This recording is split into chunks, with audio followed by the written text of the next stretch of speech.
Formula ఈ race అవినీతిపై ACB కేసులు పెట్టింది.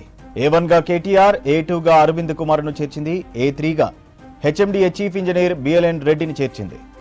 ప్రభుత్వ నిధులు దుర్వినియోగం చేసినట్లు ఏసీబీ తెలిపింది. 13(1)A, 13(2) CP యాక్ట్తో పాటు 4 సెక్షన్లు నాన్ బెయిలబుల్ కేసు పెట్టింది. ఫార్ములా ఈ రేస్ అవినీతిపై ఏసీబీ కేసులు పెట్టింది. A1 గా కేటీఆర్, A2 గా అరవింద్ కుమార్ను చేర్చింది. A3 గా హెచ్ఎండిఏ చీఫ్ ఇంజనీర్ BLN రెడ్డిని చేర్చింది. ప్రభుత్వ నిధులు దుర్వినియోగం చేసినట్టు ఏసీబీ తెలిపింది. 13(1)A, 13(2) CP యాక్ట్తో పాటు 4 సెక్షన్లు నాన్ బెయిలబుల్ కేసు పెట్టింది. ఫార్ములా ఈ కార్ రేసింగ్ పై ఏసీబీ కేసు నమోదు చేసింది. బీఆర్ఎస్ వర్కింగ్ ప్రెసిడెంట్ కేటీఆర్ ను A1 గా, ఐఏఎస్ ఆఫీసర్ అరవింద్ కుమార్ ను A2 గా పేర్కొంటూ ఎఫ్ఐఆర్ నమోదు చేసినట్టు ఏసీబీ అధికారులు తెలిపారు. ఓ ప్రైవేట్ కంపెనీ సీఈఓ BLN రెడ్డిని కూడా నిందితుల జాబితాలో చేర్చారు ఏసీబీ అధికారులు. కేటీఆర్ పై విచారణ జరిపేందుకు గవర్నర్ జిష్ణుదేవ్ వర్మ ఇటీవల అనుమతించిన సంగతి తెలిసిందే. గవర్నర్ అనుమతితో తదుపరి చర్యలకు కాంగ్రెస్ సర్కార్ ఉపక్రమించింది.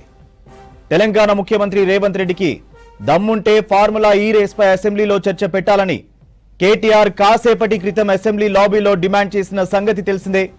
కానీ రేవంత్ రెడ్డికి, కాంగ్రెస్ ప్రభుత్వానికి అసెంబ్లీలో చర్చ పెట్టే దమ్ము లేదని కేటీఆర్ స్పష్టం చేశారు.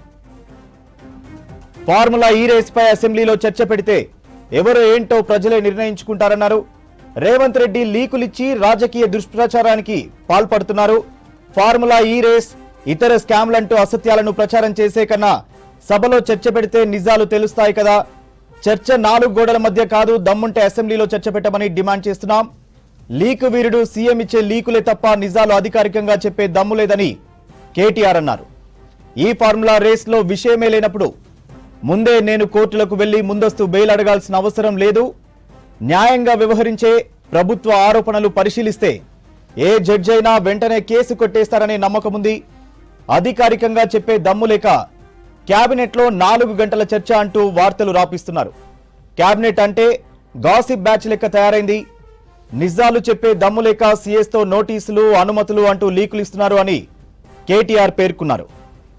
ఫార్ములా ఈ కార్ రేసు కేసులో మాజీ మంత్రి, భారాస కార్యనిర్వాహక అధ్యక్షుడు కేటీఆర్ పై కేసు నమోదైంది. A1 గా కేటీఆర్, A2 గా ఐఏఎస్ అరవింద్ కుమార్, A3 గా హెచ్ఎండిఏ చీఫ్ ఇంజనీర్ BLN రెడ్డిపై తెలంగాణ ఏసీబీ కేసు నమోదు చేసింది. ఫార్ములా ఈ రేస్ అవినీతిపై ఏసీబీ కేసులు పెట్టింది. A1 గా కేటీఆర్, A2 గా అరవింద్ కుమార్ ను చేర్చింది. A3 గా హెచ్ఎండిఏ చీఫ్ ఇంజనీర్ BLN రెడ్డిని చేర్చింది. ప్రభుత్వ నిధులు దుర్వినియోగం చేసినట్లు ఏసీబీ తెలిపింది.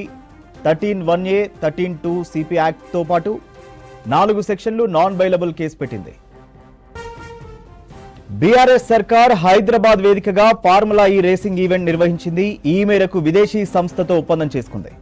2023లో తొలిసారిగా ట్యాంక్ బండ్పై భారీ ఏర్పాట్లు చేసి ఈవెంట్ చేశారు. 2023 ఫిబ్రవరి 11న నిర్వహించిన మొదటి ఫార్ములా ఈ కార్ల పోటీ జరిగింది. 2024 ఫిబ్రవరి 10న మరోసారి సెషన్ 10 నిర్వహించేందుకు ఫార్ములా ఈ ఆపరేషన్తో మున్సిపల్ శాఖ 2023 అక్టోబర్లో అగ్రిమెంట్ జరిగింది. ఇందుకు హెచ్ఎండిఏ 55 కోట్లను FEOకు చెల్లించింది. రెండోసారి ఈవెంట్ జరగాల్సి ఉండగా అప్పటికే రాష్ట్రంలో అధికార మార్పిడి జరిగింది. కాంగ్రెస్ అధికారంలోకి రావడంతో ఈ ఒప్పందాన్ని రద్దు చేసింది. FEOకు చెల్లించిన 55 కోట్లపై విచారణకు ఆదేశించింది రేవంత్ సర్కార్. అయితే ఆర్థిక శాఖ నుంచి ముందస్తు అనుమతి తీసుకోకుండానే ఈ డబ్బులను చెల్లించారని సర్కార్ గుర్తించింది. విదేశీ సంస్థకు నిధుల బదిలీ ప్రక్రియలో కూడా RBI నిబంధనలు పాటించకుండా వ్యవహరించినట్లు ప్రాథమికంగా గుర్తించడంతో ఈ మొత్తం వ్యవహారంపై దర్యాప్తుకు ఆదేశించింది. హైదరాబాద్ బ్రాండ్ ఇమేజ్ ను పెంచేందుకు 55 కోట్లు ఖర్చు చేశామని చెప్తున్నారు కేటీఆర్. ఇందులో అరవింద్ కుమార్ తప్పేం లేదని, తానే ఈ మొత్తానికి బాధ్యత తీసుకుంటానని కూడా స్పష్టం చేశారు. విదేశీ సంస్థకు హెచ్ఎండిఏ బోర్డు, ఆర్థిక శాఖ, RBIల అనుమతి తీసుకోకుండానే నేరుగా 55 కోట్లు చెల్లించడంపై ప్రభుత్వం ప్రధానంగా దృష్టి పెట్టింది. ఏసీబీ విచారణలో పూర్తి స్థాయిలో అసలు విషయాలు బయటకు వచ్చే అవకాశం ఉంది. ఫార్ములా ఈ రేస్ అవినీతిపై ఏసీబీ కేసులు పెట్టింది. A1 గా కేటీఆర్, A2 గా అరవింద్ కుమార్, A3 గా హెచ్ఎండిఏ చీఫ్ ఇంజనీర్ BLN రెడ్డిని చేర్చింది. ప్రభుత్వ నిధులు దుర్వినియోగం చేసినట్లు ఏసీబీ తెలిపింది. 13(1)A, 13(2) సిపి యాక్ట్తో పాటు 4 సెక్షన్లు నాన్ బెయిలబుల్ కేసు పెట్టింది.